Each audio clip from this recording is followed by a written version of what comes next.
कहानी की शुरुआत में हम महादेशम नाम के एक राज्य को देखते हैं, जहां राहुवंश साम्राज्य की ओर से महादेशम के राजा के लिए एक भेंट प्रस्तुत की गई थी। भेंट में एक सोने की बड़ी सी थाल होती है। ये देखकर राजा बहुत खुश हो जाता है, लेकिन तभी भेंट देने आए लोग अचानक थाल को ऊपर उछाल देते हैं और राजा पर हमला कर देते हैं। ये देखकर राजा का एक चतुर सेनापति कपड़े की मदद से सुनहरी धूल को नियंत्रित करता है और उधर हमलावर हथियार निकालकर राजा को मारने ही वाले होते हैं। तभी सेनापति हमलावर का हाथ काटकर उसके सीने में तलवार घोंपकर उसे वहीं मार देता है। ये देखकर उसकी साथी वहाँ से जान बचाकर भागने लगती है, लेकिन सेनापति का पालतू खतरनाक कुत्ता उसे पकड़कर झंझोर देता है और मार डालता है। फिर महादेशम का महामंत्री, जिसका नाम भुजंगा होता है, वो राजा से बोलता है, महाराज कालकुंडा प्रतियोगिता दोबारा से प्रारंभ की जाए। महायोद्धा चुनने में हम और देर नहीं कर सकते महाराज। ये सुनकर राजा कालकुंडा प्रतियोगिता शुरू करने के लिए मान जाता है और फिर महामंत्री भुजंगा अपने सभी बाजों को छोड़ देता है और सभी बाज सभी राज्यों की ओर निकल जाते हैं निमंत्रण देने के लिए। हर राज्य में से 3 लोग प्रतियोगिता में भाग ले सकते हैं और जो इस प्रतियोगिता को जीतेगा वो बनेगा महायोद्धा। फिर सीन कट होता है और हम देखते हैं एक दूसरे राज्य को, जो बहुत गरीब राज्य होता है, जहाँ पानी की भी बहुत किल्लत होती है। यहाँ पर पानी भी सिर्फ 1 घंटे ही बांटा जाता है और राज्य के सभी लोग लाइन लगाकर पानी लेने आते हैं। फिर यहाँ पर पानी बांटने का समय खत्म हो जाता है और ये लोग सभी को अपने अपने घर भेज देते हैं। सभी लोग यहाँ से चले जाते हैं और फिर थोड़ी देर बाद यहाँ पर हम एक कृषाण नाम के लड़के को देखते हैं, जो यहाँ पर पानी चुराने आया होता है। कृषाण रस्सी से उल्टा लटक कर पानी भरने लगता है। तभी यहाँ पर सिपाही आ जाते हैं। कृषाण सिपाहियों को देखकर उन पर हमला करके भागने लगता है, लेकिन सिपाही कृषाण को चारों तरफ से घेर लेते हैं।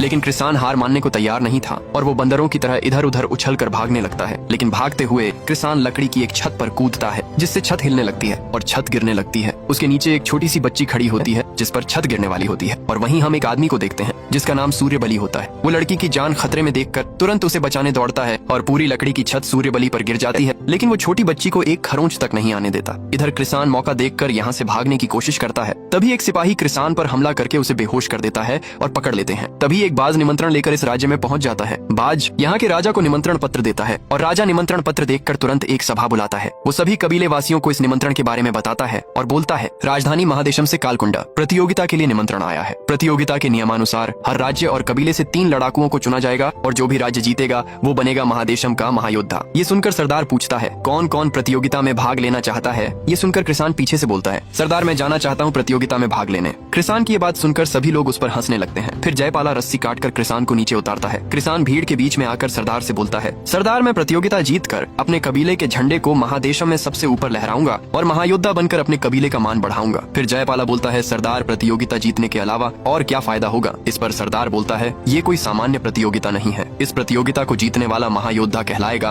और वही बनेगा सूर्यवंश का राजा। और इस प्रतियोगिता को कराने वाला कोई और नहीं, महादेशम का महामंत्री भुजंगा है। सूर्यबली भुजंगा का नाम सुनते ही तुरंत प्रतियोगिता में भाग लेने के लिए सरदार से बोलता है। फिर सरदार इन तीनों को प्रतियोगिता में जाने के लिए तैयार होने को कह देता है और फिर कृषाण भगवान का आशीर्वाद लेता है। वहीं एक हेयर कॉम्ब रखा होता है, जो कृषाण को उसकी माँ ने उसे जन्म देते समय दिया था और उसकी माँ इस दुनिया को छोड़कर चली गई थी। ये कृषाण के पास उसकी माँ की आखिरी निशानी है। फिर सरदार सूर्यबली को एक भाला देता है, जो ऊपर से टूटा हुआ होता है। ये भाला ऊपर से टूटा हुआ क्यों है, ये आपको आगे पता चलेगा। और फिर ये तीनों प्रतियोगिता में भाग लेने के लिए राजधानी महादेशम के लिए निकल जाते हैं। कई घंटे चलने के बाद ये तीनों एक सुनसान रेगिस्तान में पहुंच जाते हैं। चलते चलते जयपाला कृषाण को एक रहस्यमय जंगल के बारे में बता रहा होता है। तभी जयपाला के पीछे जमीन में से एक बहुत बड़ा बिच्छू का डंक निकलता है और उस पर हमला करके उसे अपने साथ जमीन में ले जाता है। तभी दूसरा बिच्छू रेत से बाहर आता है और सूर्यबली पर हमला कर देता है, लेकिन सूर्यबली अकेला ही बिच्छू से भिड़ जाता है और कृषाण की जान बचाता है। ये देखकर बिच्छू भाग जाता है और रेत में कहीं गुम हो जाता है। सूर्यबली सतर्क होकर बिच्छू को इधर उधर ढूंढने लगता है। तभी बिच्छू पीछे से हमला करता है, लेकिन सूर्यबली इस बार भी अपने आप को बचा लेता है। फिर 2 बिच्छू मिलकर दोनों पर हमला कर देते हैं, लेकिन सूर्यबली एक ही बार में बिच्छू का डंक काट देता है और फिर बिच्छू वहाँ से भाग जाते हैं। ये दोनों भी बिच्छू का डंक उठाकर आगे बढ़ने लगते हैं। हालांकि इनका एक साथी बिच्छू द्वारा मारा जाता है, लेकिन ये उसे छोड़कर आगे का सफर जारी रखते हैं। कुछ देर चलने के बाद रात हो जाती है और रात में दोनों बिच्छू के डंक के अंदर से मांस निकालकर खाते हैं और अपना पेट भरते हैं। और फिर कृषाण सूर्यबली का भाला देखकर बोलता है, ये भाला तो सूर्यवंश का है ना, पूरे कबीले में कोई तुम्हारी इज्जत नहीं करता, फिर भी तुम उन लोगों के लिए लड़ने जा रहे हो। ये सुनकर सूर्यबली बोलता है, मैं उन लोगों के लिए नहीं बल्कि मैं अपने लिए लड़ने जा रहा हूँ। फिर सूर्यबली कृषाण को बताता है, ये बात उन दिनों की है जब मैं 16 साल का था और हमारा राहुवंश से युद्ध चल रहा था, जब भुजंगा हमारे राज्य का महामंत्री हुआ करता था और हमने राहुवंश की सेना को हरा ही दिया था। लेकिन भुजंगा ने सूर्यवंश का राजा बनने के लिए अपने राज्य और सेना को धोखा दिया और राहुवंश का साथ देकर महारानी यानी मेरी माँ को छल से मरवा दिया और समय पर सेना न भेजकर हमें जीता हुआ युद्ध हरा दिया गया। मैं तब तक शांत नहीं बैठूंगा जब तक मैं भुजंगा को अपने हाथों से मार नहीं देता। फिर सीन कट होता है दूसरे सीन में। हम भुजंगा को राहुवंश के राजदूत के सामने हाथ जोड़ते हुए देखते हैं, राजदूत भुजंगा से कह रहा होता है, सूर्यवंश से युद्ध जीतने के बाद हम तुम्हें मरवा भी सकते थे, लेकिन हमने ऐसा नहीं किया और तुम्हें महादेशम का महागुरु बना दिया ताकि तुम हमारे मकसद को पूरा कर सको। फिर भुजंगा राजदूत से 1 महीने का समय मांगता है और बोलता है, कालकुंडा प्रतियोगिता के समय सभी बचे हुए सूर्यवंशी मेरे सामने होंगे और तभी मैं उन्हें मार दूंगा और तुम्हारा मकसद पूरा करूंगा। फिर दूसरे सीन में हम सूर्यबली और कृसान को देखते हैं जो रेगिस्तान में आगे बढ़ रहे होते हैं। तभी इनके सामने से एक लड़की घोड़े पर बैठकर भाग रही होती है जिसका नाम छुटकी होता है और बहुत सारे लोग उसका पीछा कर रहे होते हैं क्योंकि लड़की ने इन लोगों का कुछ कीमती सामान चुरा लिया होता है। ये देखकर कृसान चुटकी को बचाने जा रहा होता है, लेकिन सूर्यबली उसे ऐसा करने से रोकता है। तभी सूर्यबली को एक भयानक खतरा महसूस होता है और वो तुरंत कृसान को भागने के लिए बोलता है। दोनों अपनी पूरी ताकत से भागने लगते हैं क्योंकि पीछे से एक बहुत बड़ा तूफान उनकी ओर आ रहा होता है। सभी लोग तूफान को देखकर अपनी जान बचाकर भागने लगते हैं, लेकिन तूफान बहुत करीब आ चुका होता है तो ये लोग बड़ी बड़ी चट्टानों के पीछे छुप जाते हैं। इधर चुटकी अपने घोड़े को नहीं छोड़ती क्योंकि वो अपने घोड़े को भी बचाना चाहती थी, लेकिन हवा बहुत तेज होने की वजह से चुटकी घोड़े के साथ हवा में उड़ जाती है और फिर धीरे धीरे सभी लोग तूफान के सामने टिक नहीं पाते और उड़ जाते हैं। वहीं कृसान एक आदमी की जान बचाने के लिए आगे बढ़ता है। उसे देखकर सूर्यबली भी अपने भाले की मदद से उसे पकड़ लेता है, लेकिन ये लोग भी ज्यादा देर तक नहीं टिक पाते और हवा में उड़ जाते हैं। फिर कुछ घंटों बाद मौसम ठीक होता है। सूर्यबली उठता है और चारों तरफ कृसान को ढूंढने लगता है, उसे आवाज लगाने लगता है। तभी सूर्यबली को रेत में दबे हुए किसी के कपड़े दिखाई देते हैं। कपड़ों को देखकर वो एक पल के लिए स्तब्ध रह जाता है। उसे लगता है कि उसने अपने दूसरे साथी को भी खो दिया और वो बहुत उदास हो जाता है। तभी ऊपर की ओर से अचानक कृसान उठ जाता है। ये देखकर सूर्यबली बहुत खुश होता है। कृसान बोलता है, सरदार के बाद तुम ही हो जिसने मुझे कृसान नाम से पुकारा है, वरना सभी लोग मुझे लावारिस कहकर बुलाते थे। तभी कृसान को पीछे एक नीले कपड़े में एक लड़की दिखाई देती है। सूर्यबली उधर देखता है तो वो वहाँ से गायब हो जाती है। कृसान बोलता है, वो अभी वहीं खड़ी थी, मैंने उसे देखा। तभी जिसे कृसान ने बचाने की कोशिश की थी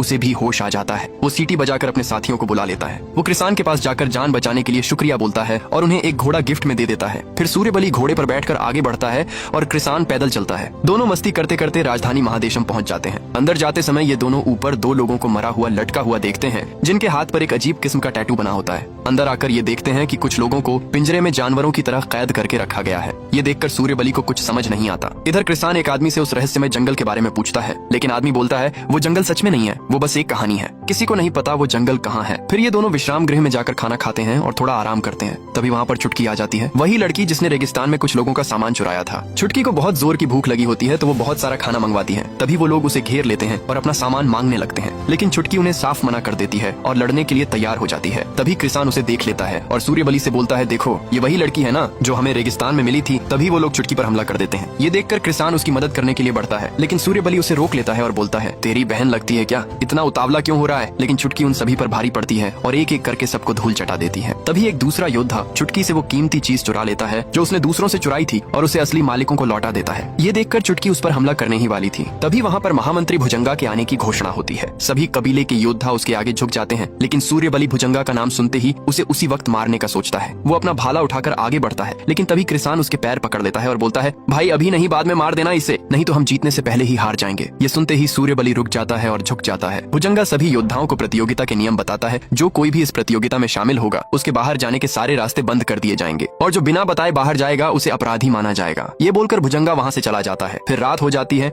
और सभी योद्धा आराम करते हैं। फिर सीन कट होता है और हम दूसरे दिन का सीन देखते हैं जिसमें सूर्यबल कृसान से बोलता है, हमें एक साथी की और जरूरत है क्योंकि प्रतियोगिता में 3 लोगों के ग्रुप को लिया जा रहा है। वहीं चुटकी इनकी बातें छिपकर सुन रही होती है और वहीं हम बहुत सारी भीड़ के बीच पिंजरे में कैद 2 औरतों को देखते हैं जो कि जंग में हारे हुए राहुवंश के गुलाम होते हैं। एक आदमी उन्हें आपस में लड़ाता है और कहता है कि इन दोनों में से एक ही जिंदा बचेगा और जो जिंदा बचेगा उसे इस भीड़ में से कोई भी खरीद सकता है। फिर दोनों औरतें अपनी अपनी जान बचाने के लिए एक दूसरे की जान की दुश्मन बन जाती हैं और लड़ाई करने लगती हैं। वहाँ खड़े सभी लोग इन्हें लड़ते हुए देख बहुत आनंद लेते हैं। कुछ देर बाद एक औरत दूसरी औरत का गला जंजीर से दबाकर मार देती है। मरने वाली औरत का नाम रुद्रिका होता है। फिर आदमी रुद्रिका को भीड़ के बीच लाकर उसकी बोली लगाने लगता है। कृसान रुद्रिका को खाना उठाकर देता है और रुद्रिका बहुत दिनों से भूखी होने की वजह से उस खाने को जल्दी जल्दी खाने लगती है। तभी रुद्रिका की नजर सूर्यबली के भाले पर पड़ती है। वो भाले को देखकर चौंक जाती है और उसे बहुत ज्यादा गुस्सा आने लगता है। सूर्यबली भी ये देखकर थोड़ा आश्चर्यचकित होता है। तभी सूर्यबली गलती से हाथ ऊपर उठा देता है और आदमी बोलता है, ठीक है तुमने हाथ उठाया, अब ये औरत तुम्हारी हुई, चलो मेरे पैसे दो और इसे यहाँ से ले जाओ। सूर्यबली को ना चाहते हुए भी उस औरत को खरीदना पड़ता है। वो पैसे देकर वहाँ से जाने लगता है, लेकिन रुद्रिका को साथ नहीं ले जाता। रुद्रिका एक खंजर उठाकर सूर्यबली को मारने के लिए उसके पीछे जाने लगती है। तभी चुटकी सूर्यबली के पास आकर उसे उनके ग्रुप में शामिल करने के लिए बोलती है। कृसान चुटकी को अपने ग्रुप में शामिल करने के लिए मान जाता है, लेकिन सूर्यबली नहीं मानता और उसे वहाँ से जाने के लिए बोल देता है। लेकिन थोड़ी देर बाद वो भी मान जाता है। फिर ये तीनों आगे बढ़ने लगते हैं। तभी कृसान को वही नीले कपड़ों वाली औरत दिखाई देती है जो उसे रेगिस्तान में भी दिखाई दी थी। फिर रात हो जाती है और सभी लोग चैन की नींद सो रहे होते हैं। तभी कोई दबे पांव सूर्यबली की ओर बढ़ रहा होता है, लेकिन सूर्यबली को भनक लग जाती है कि कोई उसकी तरफ आ रहा है। सूर्यबली अपना भाला उठाकर गेट के पास पहुंच जाता है और जैसे ही वो गेट खोलता है उस पर हमला हो जाता है। लेकिन सूर्यबली पहले से ही सतर्क था, वो तुरंत अपने आप को बचाते हुए हमलावर को दबोच लेता है और फिर देखता है ये तो वही औरत है, रुद्रिका। अब सूर्यबली रुद्रिका से पूछता है, तुम मुझे क्यों मारना चाहती हो? रुद्रिका बोलती है, ये वही भाला है जिससे मेरे पिताजी मारे गए थे, इस भाले को मैं पूरी जिंदगी नहीं भूल सकती। दरअसल आज से 10 साल पहले रुद्रिका के पिता को सूर्यवंशियों ने उसके सामने इसी भाले से मारा था और तब से लेकर आज तक रुद्रिका अपने पिता की मौत का बदला लेने के लिए बदले की आग में जल रही है। सूर्यबली चाहता तो रुद्रिका को वहीं मार सकता था, लेकिन वो अपनों को खोने का दर्द समझता है। वो रुद्रिका को ये कहकर छोड़ देता है, पहले मैं भुजंगा को मार दूं, फिर तुम मुझसे अपना बदला ले लेना। फिर सूर्यबली गेट बंद कर देता है। अगली सुबह कालकुंडा प्रतियोगिता शुरू होने वाली होती है। सभी योद्धा तैयार खड़े होते हैं। इस प्रतियोगिता का निर्माण महामंत्री भुजंगा ने किया है और इसका असली मकसद है सूर्यवंश के बचे हुए वंशजों को खत्म करना। वहीं हम रुद्रिका को भी देखते हैं जो अपना बदला पूरा करने आई होती है। वो सोचती है जैसे ही सूर्यबली भुजंगा को मारकर अपना बदला पूरा करेगा, वैसे ही मैं भी सूर्यबली को मारकर अपना बदला पूरा करूंगी। इधर सभी ग्रुप्स को जंजीरों से एक दूसरे के साथ बांध दिया जाता है। घोषणा होती है जो भी ग्रुप जिंदा बचकर सबसे पहले राजा के सामने पहुंचेगा वही विजेता बनेगा। डंका बजते ही सभी ग्रुप आगे बढ़ते हैं। आगे जाते ही सभी ग्रुप आपस में लड़ने लगते हैं, अपने प्रतिद्वंद्वियों को गिराने और पीछे छोड़ने की कोशिश करते हैं। शुरुआत में ही 2-3 ग्रुप मारे जाते हैं। इधर सूर्यबली का ग्रुप आगे निकल जाता है, तभी प्रतियोगिता का मैदान घूमने लगता है। जो आगे थे वो पीछे आ जाते हैं और मैदान पर बड़ी बड़ी लोहे की गेंदें लुढ़का दी जाती हैं। सभी का संतुलन बिगड़ने लगता है और एक ग्रुप उन गेंदों के बीच फंसकर मारा जाता है। कुछ ग्रुप नीचे गिर जाते हैं। तभी एक लड़कियों वाला ग्रुप सबसे पहले राजा के सामने पहुंच जाता है और उनके स्वागत में फूल बरसाए जाते हैं। अपनी पूरी ताकत लगाकर सूर्यबली का ग्रुप भी राजा के सामने पहुंच जाता है। अब मैदान पर सिर्फ 2 ग्रुप बचे होते हैं। एक ग्रुप के एक साथी का पैर मोटी जंजीर में फंस जाता है और दूसरा ग्रुप उनसे आगे बढ़ने लगता है। तभी उसका साथी अपने ही साथी का पैर काट देता है और दूसरे ग्रुप को गिराकर उसे कंधे पर उठाकर राजा के सामने पहुंच जाता है। फिर महामंत्री भुजंगा सभी ग्रुप्स को बधाई देता है और अगली प्रतियोगिता में जाने के लिए एक चिन्ह देता है। उधर रुद्रिका अपना निशाना साध लेती है सूर्यबली पर, क्योंकि उसे पता है अगर भुजंगा सूर्यबली के सामने आया तो वो उसे मारने से पीछे नहीं हटेगा। इधर सूर्यबली भी भुजंगा को मारने के लिए पूरी तरह तैयार होता है, लेकिन कृसान उसे रोकता है और कहता है अगर अभी तुमने कुछ किया तो हम सब मारे जाएंगे। और चुटकी भी ये सुनते ही सूर्यबली रुक जाता है और तभी भुजंगा भी उस भाले को देखकर सूर्यबली को पहचान जाता है और सूर्यबली यहाँ पर तो कुछ नहीं करता है और इधर रुद्रिका का प्लान भी फेल हो जाता है। फिर सीन चेंज होता है और ये लोग यहाँ आकर खाना खाने लगते हैं। वहीं हम रुद्रिका को भी बैठे देखते हैं। इधर चुटकी कृसान का एक कीमती सामान छीन लेती है और बोलती है लड़के होकर तुम लड़कियों वाला सामान इस्तेमाल करते हो और मस्ती करने लगती है। तभी कृसान बोलता है तुम्हें जो चाहिए वो ले लो, लेकिन ये मुझे वापस दे दो। अगर तुम्हें ऐसा ही चाहिए तो मैं तुम्हें दूसरा खरीद कर दे दूंगा। ये मेरी माँ की आखिरी निशानी है, प्लीज ये मुझे वापस दे दो। ये सुनकर चुटकी कृसान का सामान वापस दे देती है और बोलती है कम से कम तुम्हारी माँ तुम्हारे लिए कुछ छोड़ गई है, मेरी माँ तो मेरे लिए नाम भी नहीं छोड़ कर गई। वहीं सूर्यबली रुद्रिका को देखता है और उसे खाना खाने के लिए बोलता है। तभी रुद्रिका बोलती है तुम भुजंगा के इतने करीब थे तो तुमने उसे मारा क्यों नहीं? सूर्यबली बोलता है मैं उसे मारूंगा लेकिन अभी नहीं, बदला ताकत मिलने के बाद लिया जाता है। ये सुनकर रुद्रिका समझ जाती है और खाना खाने लगती है, लेकिन तभी कुछ लोग सूर्यबली पर हमला कर देते हैं। ये देखकर कृसान और चुटकी तुरंत उसकी मदद करने आते हैं और तीनों मिलकर सभी दुश्मनों को धूल चटा देते हैं। फिर हमें बाद में पता चलता है कि सूर्यबली और उसके साथियों पर भुजंगा ने हमला करवाया था ताकि वो उन्हें दूसरे कबीले के साथ लड़ाई करने के आरोप में बाहर निकाल सके। ये बात सुनकर सूर्यबली बहुत गुस्से में आ जाता है और वो कृसान और चुटकी से बोलता है तुम दोनों वापस अपने घर चले जाओ, मैं यहाँ सब संभाल लूंगा। और सूर्यबली अकेले ही भुजंगा को मारने के लिए जाने लगता है, लेकिन कृसान और चुटकी दोनों सूर्यबली के साथ जाने के लिए तैयार हो जाते हैं और बोलते हैं हम तुम्हारी हर सिचुएशन में साथ देंगे, लेकिन पहले हम प्रतियोगिता का अंतिम पड़ाव जीत लेते हैं, उसके बाद हमारे सारे रास्ते खुल जाएंगे और हम भुजंगा को आसानी से मार पाएंगे। ये सुनकर सूर्यबली मान जाता है और शांत होकर बैठ जाता है। वहीं रुद्रिका उनकी ये सारी बातें सुन रही होती है, क्योंकि उसे भी सूर्यबली को मारकर अपना बदला पूरा करना है। फिर रुद्रिका उन्हीं पिंजरों के पास जाती है जहाँ वो कैद थी। रुद्रिका देखती है कि पिंजरों का मालिक गहरी नींद में सो रहा है। रुद्रिका मौका देखकर सभी औरतों को पिंजरे से बाहर निकालकर आजाद कर देती है। वहीं एक औरत डर के मारे पिंजरे से बाहर नहीं आती है तो रुद्रिका उसे जबरदस्ती पिंजरे से बाहर निकालकर वहाँ से भगा देती है। तभी पिंजरों का मालिक पीछे से रुद्रिका को पकड़ लेता है, लेकिन रुद्रिका तुरंत उसे उठाकर पटक देती है और उस पर खंजर से वार करती है। लेकिन रुद्रिका उसे मारती नहीं और उसे भागने का एक मौका देती है। वो वहाँ से भाग जाता है। फिर अगले दिन प्रतियोगिता का दूसरा पड़ाव शुरू हो जाता है। इस बार प्रतियोगिता में एक खूंखार ड्रैगन किंग के अंडे को चुरा कर लाना है और जो कबीला ड्रैगन का अंडा लाएगा वही कबीला प्रतियोगिता के तीसरे पड़ाव में जा पाएगा। फिर सभी कबीले एक एक करके ड्रैगन के इलाके में आ जाते हैं जहाँ अंडा मिलेगा। फिर सूर्यबली और उसके साथी भी ड्रैगन के बड़े से घोंसले के अंदर चले जाते हैं और वहीं हम सभी कबीलों को अंदर ही अंडा ढूंढते हुए देखते हैं। इधर सूर्यबली अपने साथियों के साथ आगे बढ़ता है। तभी चुटकी को एक सुंदर फूल दिखाई देता है और वो उस फूल को छूने ही वाली होती है। तभी सूर्यबली उसे ऐसा करने से रोकता है, लेकिन फूल फट जाता है और सूर्यबली पर अपना जहर छोड़ देता है, क्योंकि वो फूल बहुत जहरीला होता है। फिर चुटकी और कृसान सूर्यबली को एक सुरक्षित जगह पर लाते हैं। अब तक जहर सूर्यबली के शरीर में बहुत तेजी से फैलने लगता है। तभी सूर्यबली बताता है एक नारंगी रंग की काई इस जहर की दवा है, अगर तुम मुझे वो लाकर खिला दो तो मैं बच जाऊंगा। ये सुनते ही चुटकी और कृसान बिना समय बर्बाद किए तुरंत दवा ढूंढने निकल जाते हैं। दूसरी तरफ हम लड़कियों का एक ग्रुप देखते हैं जो अंडा ढूंढते हुए एक बहुत ही खतरनाक जगह पर पहुंच जाता है। उन्हें पता भी नहीं चलता कि पेड़ जैसे दिखने वाले मॉन्स्टर कब उन पर हमला कर देते हैं। सभी लड़कियां अपने आप को बचाने के लिए उन्हें काटने लगती हैं। लेकिन मॉन्स्टर बहुत ज्यादा होने की वजह से वो ज्यादा देर टिक नहीं पाती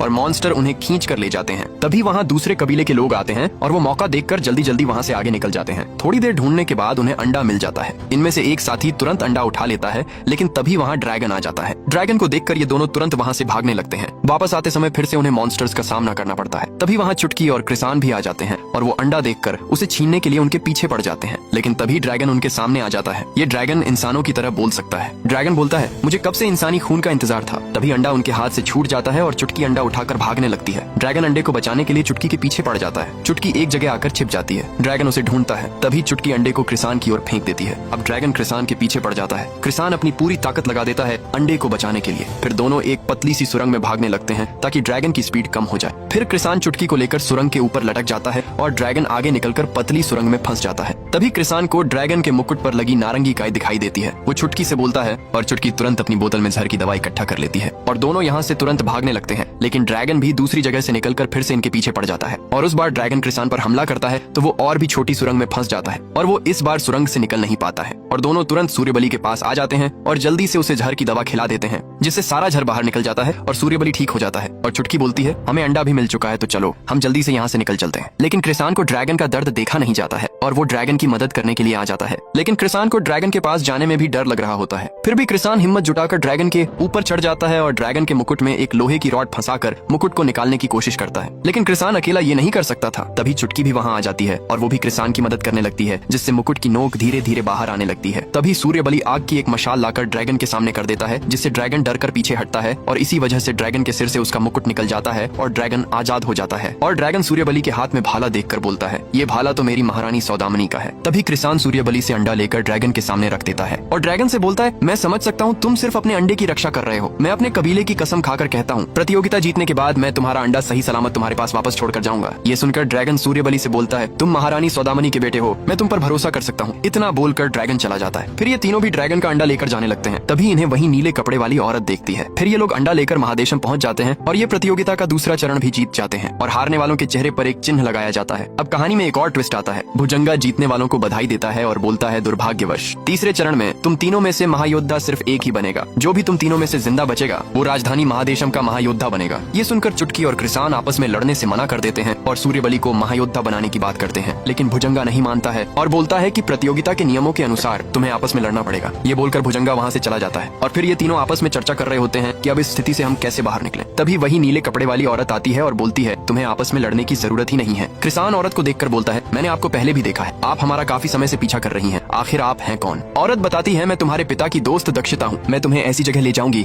जहाँ तुम्हारी सारी पहेलियां सुलझ जाएंगी। कृसान दक्षता से पूछता है, तुम हमें कहाँ ले जाओगी? दक्षता बोलती है, रहस्यमयी जंगल। फिर तीनों उसके साथ रहस्यमयी जंगल में आ जाते हैं और तभी अचानक आसपास पड़े पत्थर हवा में उड़ने लगते हैं और एक आकाशवाणी होती है जिसमें सूर्यबली की माँ उससे बोलती है, मेरे बेटे सूर्यवंश के सम्मान को दोबारा स्थापित करना होगा। तभी फिर एक और आकाशवाणी होती है जिसमें कृसान की माँ की आवाज आती है और वो भी कृसान को राहुवंश की ओर से अमन और शांति स्थापित करने के लिए प्रयास करने को कहती है। ये सुनते ही कृसान दक्षता से बोलता है, मैं राहुवंश का नहीं हो सकता। दक्षता बोलती है, तुम मानो या ना मानो, तुम्हारे शरीर पर राहुवंश का कुल चिन्ह है। अगर विश्वास नहीं है तो अपने रक्त को बाएं हाथ पर लगाओ। ये सुनकर सूर्यबली चाकू निकालकर कृसान से बोलता है, ये तुम करोगे या मैं करूं? फिर कृसान अपना हाथ काट कर रक्त अपने दूसरे हाथ पर लगाता है और उसके हाथ पर सच में राहुवंश का चिन्ह दिखने लगता है। तभी सभी पत्थर नीचे गिरने लगते हैं और ये फिर से सामान्य जगह पर आ जाते हैं और सूर्यबली कृसान से बोलता है, मैं राहुवंश के किसी के भी साथ कोई भी संबंध नहीं रखना चाहता। ये बोलकर वो वहाँ से चला जाता है और चुटकी सूर्यबली को रोकने की बहुत कोशिश करती है, लेकिन सूर्यबली चुटकी को धक्का मारकर गिरा देता है और चुटकी को यहाँ से जाने के लिए बोल देता है और चला जाता है। फिर चुटकी भी वहाँ से जाने लगती है और इधर कृसान भी अपने दोस्तों को बचाने के लिए उन्हें ढूंढने निकल जाता है। और दूसरी तरफ सूर्यबली को रास्ते में रुद्रिका मिलती है जो बोलती है, तुमने मुझे खरीद कर आजाद किया। अगर तुम मेरी बदले की नफरत को प्यार से नहीं जीतते तो मैं जिंदगी भर इसी नफरत में जलती रहती। अब मैं सबकी तरह आजाद जिंदगी जीना चाहती हूँ। और चुटकी का दिया हुआ फल वो सूर्यबली को देकर वहाँ से चली जाती है। फिर सूर्यबली को सब समझ आ जाता है कि चुटकी और कृसान उसके लिए कितने महत्वपूर्ण हैं। फिर सूर्यबली तुरंत अपने साथियों को ढूंढने के लिए वापस जाने लगता है और इधर कृसान भी उन दोनों को ढूंढ रहा होता है और दूसरी ओर चुटकी भी गुस्से में चली जा रही होती है। तभी चुटकी को भुजंगा रास्ते में घेर लेता है और भुजंगा के आदमी चुटकी पर हमला कर देते हैं, लेकिन चुटकी भी कम नहीं पड़ती है। वह भी एक एक करके भुजंगा के आदमियों को पछाड़ने लगती है और चुटकी धीरे धीरे भुजंगा तक पहुंच जाती है और उस पर वार करती है। लेकिन भुजंगा आसानी से चुटकी का वार झेल जाता है और चुटकी को दूर फेंक देता है और भुजंगा के आदमी चुटकी को बुरी तरीके से पीटने लगते हैं। तभी सूर्यबली चुटकी को ढूंढते हुए यहाँ आ जाता है और चुटकी को पिटता देख सूर्यबली अपने भाले से सभी को मारने लगता है। देखकर भुजंगा सूर्यबली को मजबूर करने के लिए चुटकी के पैर में तलवार घोंप देता है, जिससे चुटकी को बहुत दर्द होता है और ये देखकर सूर्यबली को बहुत गुस्सा आने लगता है। तभी भुजंगा चुटकी के कुछ बाल उखाड़ देता है। ये देखकर सूर्यबली अपना भाला दूर फेंक देता है और चुटकी को बचाने के लिए अपने आप को भुजंगा के हवाले कर देता है और उसके आदमी सूर्यबली को अच्छे से पकड़ लेते हैं। सूर्यबली चुटकी से बोल ही रहा होता है, चुटकी चिंता मत करो, मैं तुम्हें कुछ भी नहीं होने दूंगा। लेकिन तभी भुजंगा अपनी तलवार निकालकर चुटकी की पीठ में घुसाने लगता है, जिससे चुटकी बहुत तेज चिल्लाने लगती है और उसे बहुत दर्द होता है और देखते ही देखते चुटकी सूर्यबली के सामने दम तोड़ देती है। सूर्यबली चाहकर भी इस वक्त कुछ नहीं कर सकता था और भुजंगा सूर्यबली को बंदी बनाकर ले जाता है। इधर कृसान दोनों को ढूंढते हुए यहाँ तक पहुंच जाता है और वो चुटकी को इस हालत में देखकर घबरा जाता है। चुटकी कृसान को बताती है कि भुजंगा सूर्यबली को ले गया है, उसे बचाओ। इतना बोलकर चुटकी दम तोड़ देती है। ये देखकर कृसान चुटकी को गले लगाकर बहुत रोता है और उसे दफनाकर वहाँ से चला जाता है। अगले सीन में हम कृसान को प्रतियोगिता में हारे हुए एक योद्धा से बात करते देखते हैं। कृसान उसे बता रहा होता है कि ये सब भुजंगा की एक चाल है, जिससे वो 8 राज्यों को अलग करना चाहता है ताकि वो महादेशम का राजा बन सके और सूर्यवंश का नामो निशान मिटा सके। कृसान योद्धा से बोलता है, तुम सूर्यवंश के सभी हारे हुए योद्धाओं को वापस लेकर आओ, जब तक मैं सूर्यबली की मदद करने जा रहा हूँ। इधर भुजंगा राजा से बोलता है, महाराज इसका नाम सूर्यबली है और ये आपको मारने की साजिश रच रहा था। वो तो शुक्र है कि हमें सही समय पर पता पड़ गया और हमने इसे पकड़ लिया, लेकिन इसने 3 निर्दोषों की जान ले ली। ये बोलकर भुजंगा राजा से सूर्यबली को फांसी देने की मांग करता है और राजा मान भी जाता है और सूर्यबली को मौत की सजा सुना दी जाती है। ये लोग सूर्यबली को मारने ही वाले होते हैं। तभी कृसान वहाँ आ जाता है और ये सब होने से पहले ही रोक देता है और कृसान यहाँ पर नाटक करते हुए राजा से बोलता है, महाराज इस गद्दार से मुझे लड़ने दिया जाए, मैं इसे अपने हाथों से मारूंगा। इधर योद्धा सभी योद्धाओं को रोककर उन्हें सारी बात बताता है और बोलता है, भुजंगा एक बहुरूपिया है जिसने हम सभी को लड़ाकर अलग कर दिया है। अब भुजंगा राजा को मारकर महादेशम का राजा बनना चाहता है। हम सबको मिलकर राजा की मदद करनी पड़ेगी। ये बोलकर वो वहाँ से चला जाता है। इधर कृसान और सूर्यबली आपस में लड़ने का नाटक करने लगते हैं। ये देखकर भुजंगा समझ जाता है कि अब उसकी साजिश का पर्दाफाश होने वाला है। तभी भुजंगा अपने आदमियों को इशारा करता है और उसके आदमी राजा के सिपाहियों पर हमला कर देते हैं और देखते ही देखते पूरे राज्य में युद्ध जैसा माहौल बन जाता है और भुजंगा राजा को बचाते हुए ऐसा दिखाने की कोशिश करता है कि ये हमला सूर्यबली ने करवाया है और भुजंगा राजा को एक सुरक्षित जगह पर ले जाने लगता है। इधर कृसान और सूर्यबली भुजंगा के लोगों से लड़ रहे होते हैं और कृसान राजा को ले जाते हुए देख लेता है। इधर भुजंगा राजा को कैद करके अपनी असलियत बताता है और बोलता है कि वो बस इसी मौके का इंतजार कर रहा था और राजा को कैद करके चला जाता है। इधर भुजंगा का पालतू जानवर सूर्यबली पर हमला कर देता है और उसके शरीर पर अपने नाखूनों से घाव कर देता है। तभी वहाँ रुद्रिका आ जाती है और वो उस जानवर पर वार करके सूर्यबली को बचा लेती है और जानवर की आंख फोड़ देती है, जिससे वो जानवर गुस्से में आकर रुद्रिका पर हमला कर देता है। और तभी सभी हारे हुए योद्धा भी आ जाते हैं और वो भी इस जानवर को मारने में उनकी मदद करते हैं और सभी मिलकर उस जानवर को मार देते हैं। इधर भुजंगा ने पूरे रणांगन को अपने हिसाब से बनवाया होता है। फिर वो एक खुफिया बटन दबाता है जिससे पूरी बिल्डिंग में से तेल निकलने लगता है। ये देखकर कृसान भुजंगा को रोकने के लिए उसके पास जाने लगता है, लेकिन तब तक भुजंगा बिल्डिंग में आग लगा चुका था और भुजंगा अपनी उड़न तस्करी से वहाँ से निकलने लगता है, लेकिन कृसान उसकी उड़न तस्करी को छलांग मारकर पकड़ लेता है और उसे रोकने की कोशिश करता है। इधर आग राजा तक पहुँचने ही वाली होती है, लेकिन सूर्यबली और एक साथी राजा को बचाने के लिए दरवाजे को तोड़ने की कोशिश करते हैं। इधर कृसान उड़न तस्करी को फाड़ देता है, जिससे वो नीचे की ओर जाने लगती है और इधर पूरी बिल्डिंग जलकर राख हो चुकी थी